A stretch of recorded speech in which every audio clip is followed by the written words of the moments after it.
Everybody take a look at Megan's artist. A peek inside the freshman art class at Castleford High School, and you'll notice not just what's taught, but how. So let me get the overhead going.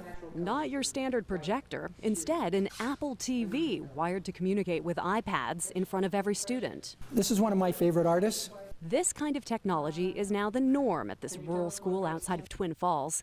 At the beginning of the year, each of the 89 high schoolers got their own iPads. We're amazed at how well it has worked, really, to be honest. We have apps to make like presentations, slideshows, spreadsheets, and all that stuff. So anytime there's homework, you're always on there getting that kind of stuff. I am a Syrian rebel.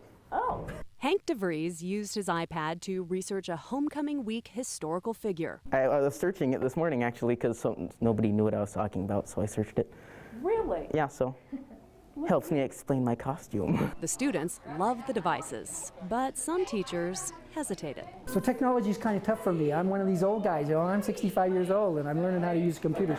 Parents had their own worries, especially because the iPads go home with the students. We're trying to teach responsible use. The school board decided the best way to do that, allow the students to make the iPads their own, from decorating covers to uploading their own games, music, and photos. What do you have on there that's not school related? Well, let's see.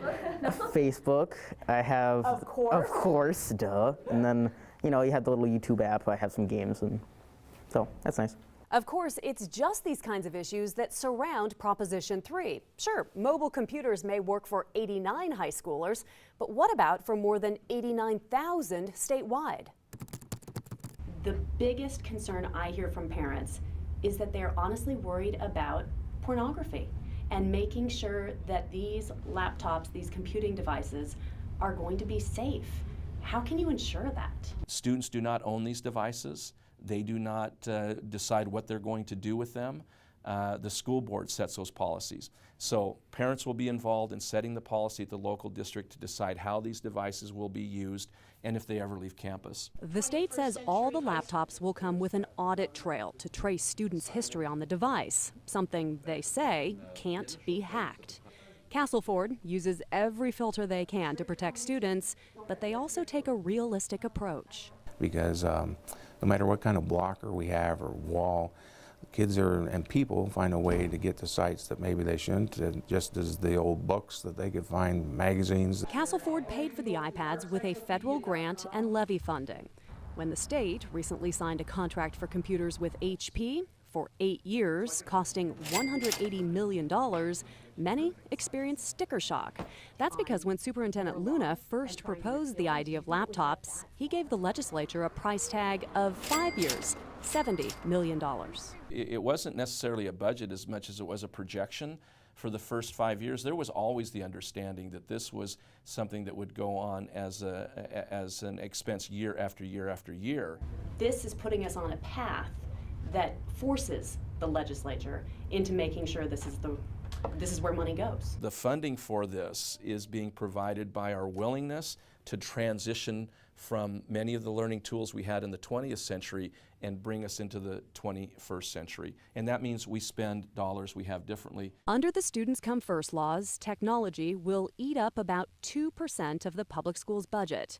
To put that in some perspective, transportation takes up 6%, and salaries and benefits 61%. Tom Luna's not telling the complete story.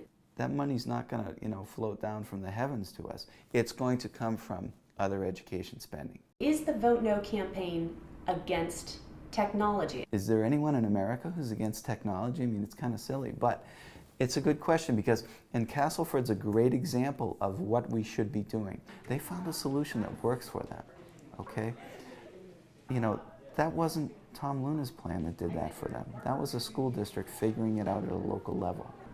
Wouldn't having technology even the playing field for everybody if it were the same technology? What we have is a state with wide disparities in opportunity among school districts.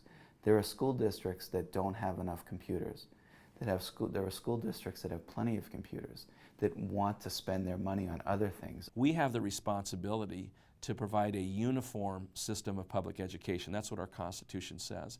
Uniform to me means equal access and opportunity for all.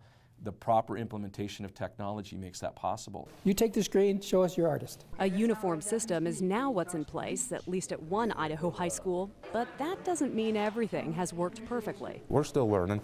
I mean, you know, we started in the 1st of September, and I think no matter when you start anything, there's a learning curve and a period of time where you work some of those bumps out. But if you're afraid of those things, I guess you'd never start. Daryl Edson is glad he gave technology a chance in his classroom. I'm able to teach art history and get hands-on at the same time if I incorporate the technology. So I've become an advocate for technology instead of a little bit scared of it. So now I'm ready to try anything. A computer convert in Castleford. But is this the right path for every high school in every school district? Your vote decides. So I'm going to show you one that we've talked about.